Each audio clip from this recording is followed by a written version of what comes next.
ನಮಸ್ಕಾರ. ಮಹಾಭಾರತದ ಈ ಸಂಚಿಕೆಗೆ ತಮಗೆ ಸ್ವಾಗತ. ನಳ ದಮಯಂತಿಯರು ಒಂದಾದ ಈ ವಿಷಯ ಋತುಪರ್ಣ ಮಹಾರಾಜನಿಗೂ ತಿಳಿಯಿತು. ಅವನಿಗೂ ಸಂತೋಷವಾಯಿತು. ಋತುಪರ್ಣ ಮಹಾರಾಜ ನಳನಿಗೆ ಹೇಳಿದ, ನಳ, ನೀನು ಎಂದು ಗೊತ್ತಿಲ್ಲದೆ ನಾನು ನಿನ್ನನ್ನೇ ನನ್ನ ಸೇವಾ ವೃತ್ತಿಗೆ ನೇಮಿಸಿಕೊಂಡೆ. ನನ್ನಿಂದ ಏನಾದರೂ ಅಪಚಾರವಾಯಿತೋ ಏನೋ ಅದನ್ನೆಲ್ಲ ಕ್ಷಮಿಸಿಬಿಡು ಎಂದ.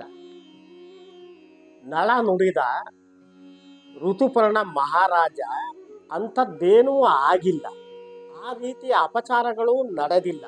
ಅಂಥದ್ದೇನಾದರೂ ಆಗಿದ್ದರೆ ಅದು ಕ್ಷಮಿಸತಕ್ಕಂಥದ್ದೇ. ನಾನು ನಿನ್ನ ಮನೆಯಲ್ಲಿ ಸುಖವಾಗಿಯೇ ಇದ್ದೆ. ನಾನು ನೀನು ಹಿಂದೆ ಮಿತ್ರರೂ ಆಗಿದ್ದೆವು, ಬಂಧುಗಳೂ ಆಗಿದ್ದೆವು. ಈಗ ಆ ಬಂಧುತ್ವ ಸ್ನೇಹ ಇನ್ನೂ ಜಾಸ್ತಿ ಆಗುತ್ತದೆ ಹೊರತು ಇನ್ನೇನೂ ಆಗುವುದಿಲ್ಲ ಎಂದು ನಗುತ್ತಲೇ ನುಡಿದ. ಮತ್ತೆ ಅವನು ಹೇಳಿದ, ನೀನು ಮಾಡಿದ ಉಪಕಾರಕ್ಕೆ ಪ್ರತಿಯಾಗಿ ನಾನು ನಿನಗೆ ಅಶ್ವಹೃದಯ ವಿದ್ಯೆಯನ್ನು ಕೊಡಲಿಚ್ಛಿಸುತ್ತೇನೆ ಎಂದ. ಋತುಪರ್ಣ ಮಹಾರಾಜ ಸಂತೋಷದಿಂದ ಈ ಅಶ್ವವಿದ್ಯೆಯನ್ನು ಶಾಸ್ತ್ರರೀತ್ಯವಾಗಿ ನಳನಿಂದ ಸ್ವೀಕರಿಸಿದ. ನಂತರ ಋತುಪರ್ಣ ಇನ್ನೊಬ್ಬ ಸಾರಥಿಯೊಡನೆ ತನ್ನ ದೇಶಕ್ಕೆ ಹೊರಟು ಹೋದ. ನಳ 1 ತಿಂಗಳ ಕಾಲ ವಿದರ್ಭದಲ್ಲೇ ಇದ್ದ. ನಂತರ ಭೀಮರಾಜನ ಅನುಮತಿಯನ್ನು ಪಡೆದು ಒಂದಷ್ಟು ದೊಡ್ಡ ಸೇನೆಯನ್ನೇ ತೆಗೆದುಕೊಂಡು ತನ್ನ ದೇಶಕ್ಕೆ ಬಂದ.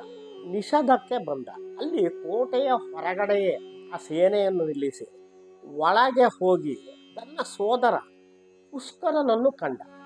ಪುಷ್ಕರನಿಗೆ ನಳ ಹೇಳಿದ, ಪುಷ್ಕರ, ನಾನು ಈಗ ಮತ್ತೊಮ್ಮೆ ಅಪಾರ ಐಶ್ವರ್ಯದಿಂದ ಬಂದಿದ್ದೇನೆ. ನಾವು ಮತ್ತೊಮ್ಮೆ ಈ ದ್ಯೂತವನ್ನು ಆಡೋಣ. ನಾನು ಈ ಬಾರಿ ಆ ದಮಯಂತಿಯನ್ನು ಸಹ ದ್ಯೂತದಲ್ಲಿ ಒಡ್ಡುತ್ತೇನೆ. ಜೊತೆಗೆ ನಿನ್ನ ಪ್ರಾಣ ಮತ್ತು ನನ್ನ ಪ್ರಾಣವೂ ಸಹ ದ್ಯೂತಕ್ಕೆ ಒಡ್ಡಿಕೊಳ್ಳೋಣ. ನಾವು ದ್ಯೂತವನ್ನು ಆಡೋಣ. ನಿನಗೆ ದ್ಯೂತ ಸಮ್ಮತಿ ಇಲ್ಲದಿದ್ದರೆ ನಾವಿಬ್ಬರು ದ್ವಂದ್ವ ಯುದ್ಧವನ್ನು ಮಾಡೋಣ. ಅದು ನಿನಗೆ ಬೇಡ ಎಂದರೆ ನಾನು ಸೇನಾ ಸಮೇತನಾಗಿ ಬಂದಿದ್ದೇನೆ, ನೀನೂ ಸೇನಾ ಸಮೇತನಾಗಿಯೇ ಬಾ. ಇಬ್ಬರು ಯುದ್ಧವನ್ನು ಮಾಡೋಣ. ಏಕೆಂದರೆ ಇದು ನನಗೆ ಪಿತ್ರಾರ್ಜಿತವಾಗಿ ಬಂದ ರಾಜ್ಯವಾಗಿದೆ. ಇದನ್ನು ಗಳಿಸಲು ನಾನು ಮರಳಿ ಪ್ರಯತ್ನ ಮಾಡಲೇಬೇಕು ಎಂದ ನಳ. ಪುಷ್ಕರನಿಗೆ ಸಂತೋಷವಾಯಿತು. ಅವನು ನಳನಿಗೆ ಹೇಳಿದ, ನೀನು ಇನ್ನೂ ಒಂದಷ್ಟು ಐಶ್ವರ್ಯದೊಂದಿಗೆ ಬಂದಿರುವುದು ನನಗೆ ಸಂತೋಷವಾಗಿದೆ. ಅದನ್ನೂ ಸಹ ನಾನು ತೆಗೆದುಕೊಳ್ಳುತ್ತೇನೆ. ಜೊತೆಗೆ ದಮಯಂತಿ ನಿನ್ನೊಂದಿಗೆ ಕಷ್ಟಪಟ್ಟಿದ್ದಾಳೆ. ನಾನು ಅವಳನ್ನು ಗೆದ್ದರೆ ಅವಳು ಈ ಅಪ್ಸರ ಸ್ತ್ರೀಯರು ಹೇಗೆ ದೇವೇಂದ್ರನನ್ನು ಸೇವಿಸುತ್ತಾರೋ ಹಾಗೆ ದಮಯಂತಿ ನನ್ನನ್ನು ಸೇವಿಸಿಕೊಂಡು ಇರಲಿ ಎಂದ. ನಳನಿಗೆ ಇದನ್ನು ಕೇಳಿ ತಡೆಯಲಾರದಷ್ಟು ಸಿಟ್ಟು ಬಂತು. ಅವನಿಗೆ ಇವನನ್ನು ಕತ್ತಿಯಿಂದ ಕೊಚ್ಚಿಬಿಡಲೇ ಎನ್ನುವಷ್ಟು ಕ್ರೋಧ ಉಂಟಾಯಿತು. ಆದರೆ ಅವನು ಅದನ್ನು ತಡೆದುಕೊಂಡ. ತಾಳ್ಮೆಯಿಂದಲೇ ಹೇಳಿದ, ಮೊದಲು ಆಟವಾಡು, ನಂತರ ಫಲಾಫಲಗಳ ನಿರ್ಧಾರ ಎಂದ. ಆಟ ಶುರುವಾಯಿತು. ಒಂದೇ ಒಂದು ಆಟ. ಆ ಒಂದು ಆಟದಲ್ಲಿ ಪುಷ್ಕರ ತನ್ನ ಎಲ್ಲವನ್ನೂ ಕಳೆದುಕೊಂಡು ಬಿಟ್ಟ. ಸರ್ವಸ್ವವೂ ಹೋಯಿತು. ನಳ ಹೇಳಿದ, ಪುಷ್ಕರ, ನನ್ನ ತಮ್ಮ, ಈಗ ನೀನು ನಿನ್ನ ಸಕಲ ಐಶ್ವರ್ಯವನ್ನು ಕಳೆದುಕೊಂಡು ಬಿಟ್ಟಿದ್ದೀಯೆ. ನಿನ್ನ ಪ್ರಾಣದ ಒಡೆಯನು ನಾನೇ ಆಗಿದ್ದೇನೆ. ನಿನಗೆ ದಮಯಂತಿಯ ಕಡೆಗಣ್ಣಿನಿಂದ ನೋಡುವ ಅದೃಷ್ಟ ಸಹ ನಿನಗಿಲ್ಲ. ಅದಕ್ಕೆ ವಿರುದ್ಧವಾಗಿ ನೀನು ಮತ್ತು ನಿನ್ನ ಪರಿವಾರ ದಮಯಂತಿಯ ಸೇವಕರು ಆಗಿರುತ್ತೀರಿ ಎಂದು ಅವನಿಗೆ ಒಂದಷ್ಟು ಬೈದ. ನಂತರ ಹೇಳಿದ, ಪುಷ್ಕರ, ನೀನು ಆಗ ಗೆದ್ದದ್ದು ನಿನ್ನಿಂದ ಸ್ವಪ್ರಯತ್ನದಿಂದ ಅಲ್ಲ, ಆ ಕಲಿಯ ಪ್ರಭಾವವೇ ಇತ್ತು. ಹಾಗಾಗಿ ನಾನು ನಿನ್ನನ್ನು ಕ್ಷಮಿಸಿದ್ದೇನೆ. ನಿನಗೆ ಅಣ್ಣ ಎಂಬ ಅಭಿಮಾನ ಇಲ್ಲದಿರಬಹುದು, ಆದರೆ ನನಗೆ ನೀನು ನನ್ನ ತಮ್ಮ ಎನ್ನುವ ಪ್ರೀತಿ ಇದೆ. ನಿನ್ನ ಪಾಲಿನ ರಾಜ್ಯವನ್ನು ನಾನು ಕೊಟ್ಟು ಬಿಡುತ್ತೇನೆ, ಹೋಗಿ ಸುಖವಾಗಿ ಬಾಳು ಎಂದ ನಳ. ಇದನ್ನು ಕೇಳಿದ ಕೂಡಲೇ ಪುಷ್ಕರ ಕಣ್ಣೀರು ಸುರಿಸಿದ್ದ. ನಳನ ಕಾಲಿಗೆ ಬಿದ್ದ. ನಳನಿಗೆ ಹೇಳಿದ, ಅಣ್ಣ, ನನ್ನದು ತಪ್ಪಾಯಿತು, ದಯವಿಟ್ಟು ನನ್ನನ್ನು ಕ್ಷಮಿಸು. ನಿನ್ನ ಕೀರ್ತಿ ಚಿರಸ್ಥಾಯಿಯಾಗಿರಲಿ. ನೀನು ಸಾವಿರಾರು ವರ್ಷಗಳ ಕಾಲ ಸುಖವಾಗಿ ಬಾಳು ಎಂದ. ಪುಷ್ಕರನಿಗೆ ರಾಜ್ಯವನ್ನು ಕೊಟ್ಟ ನಳ ಅಪಾರ ಐಶ್ವರ್ಯವನ್ನು ಕೊಟ್ಟು ಕಳುಹಿಸಿದ. ಸ್ವಲ್ಪ ದಿನಗಳ ನಂತರ ಅವನು ಸೇನೆಯೊಂದಿಗೆ ವಿದರ್ಭದಿಂದ ತನ್ನ ಪತ್ನಿ ದಮಯಂತಿಯನ್ನು ಕರೆಯಿಸಿದ.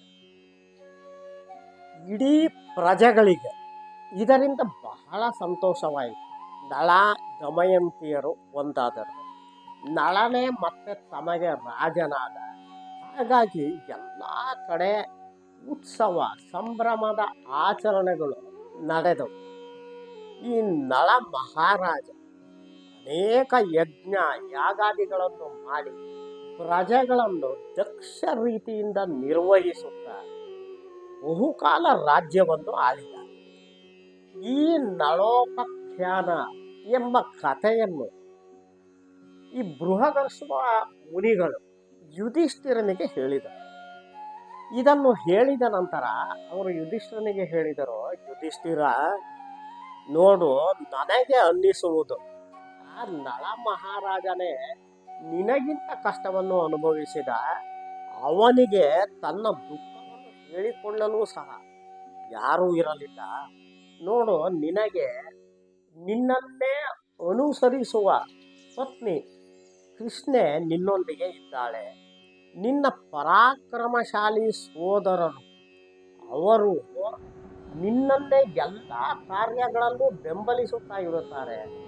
ಜೊತೆಗೆ ಇಲ್ಲಿ ಒಂದು ದೊಡ್ಡ ವಿಪ್ರ ಸಮೂಹವೇ ಇದೆ. ನೀನು ಅವರೊಂದಿಗೆ ಈ ಧರ್ಮದ ಜಿಜ್ಞಾಸೆಗಳನ್ನು, ಈ ಧರ್ಮದ ಚಿಂತನೆಗಳನ್ನು ಮಾಡುತ್ತಾ ಇರುತ್ತೀಯೇ. ಯುಧಿಷ್ಠಿರ, ಎಲ್ಲ ಮನುಷ್ಯರುಗಳಿಗೂ ಕಷ್ಟ ಸುಖಗಳು ಬಂದು ಹೋಗುತ್ತವೆ. ಆದರೆ ಧೀರನಾದವನು ಈ ಕಷ್ಟ ಬಂದಾಗ ಎದೆಗುಂದಬಾರದು, ಹಿಂತೆಗೆಯಬಾರದು ಎಂದರು. ಮತ್ತೆ ಮುಂದುವರೆದು ಹೇಳಿದರು, ಯುಧಿಷ್ಠಿರ, ನಿನಗೆ ಒಂದು ಯೋಚನೆ ಇದೆ. ಏನೆಂದರೆ, ಈ 12 ವರ್ಷ ವನವಾಸ ನಂತರ 1 ವರ್ಷ ಅಜ್ಞಾತವಾಸ, ಇವೆರಡೂ ಆದ ನಂತರ ಮತ್ತೆ ಈ ದುರ್ಯೋಧನ ನಿನ್ನನ್ನು ಕರೆದು ಈ ದ್ಯೂತದಲ್ಲಿ ನಿನ್ನನ್ನು ಸೋಲಿಸಿ ಮತ್ತೆ ನಿನ್ನನ್ನು ಕಷ್ಟಕ್ಕೆ ಈಡು ಮಾಡಬಹುದು ಎಂದು. ಆದರೆ ನನಗೆ ಅಕ್ಷವಿದ್ಯೆ ಗೊತ್ತು, ನಾನು ನಿನಗೆ ಅದನ್ನು ಹೇಳಿಕೊಡುತ್ತೇನೆ. ಯುಧಿಷ್ಠಿರ ಅತೀವ ಸಂತೋಷದಿಂದ ಆ ಅಕ್ಷವಿದ್ಯೆಯನ್ನು ಈ ಬೃಹದಶ್ವರರಿಂದ ಉಪದೇಶವನ್ನು ಪಡೆದು ಶಾಸ್ತ್ರ ರೀತ್ಯ ಅದನ್ನು ಸ್ವೀಕರಿಸಿ ಯುಧಿಷ್ಠಿರನಿಗೆ ಬಹಳ ಸಮಾಧಾನವಾಯಿತು. ಮುಂದಿನ ಸಂಚಿಕೆಯಲ್ಲಿ ಈ ಅರಣ್ಯದಲ್ಲಿದ್ದಾಗ ಈ ಪಾಂಡವರು ಅನೇಕ ತೀರ್ಥ ಸ್ಥಳಗಳಿಗೆ ಹೋಗಿ ಅದರ ಮಹಿಮೆಗಳು, ಅಲ್ಲಿದ್ದ ಮಹನೀಯರ ಕಥೆಗಳು, ಅವುಗಳಿಂದ ಅವರು ಏನನ್ನು ಅರಿತರು ಎನ್ನುವುದನ್ನು ನೋಡೋಣ. ನಮಸ್ಕಾರ.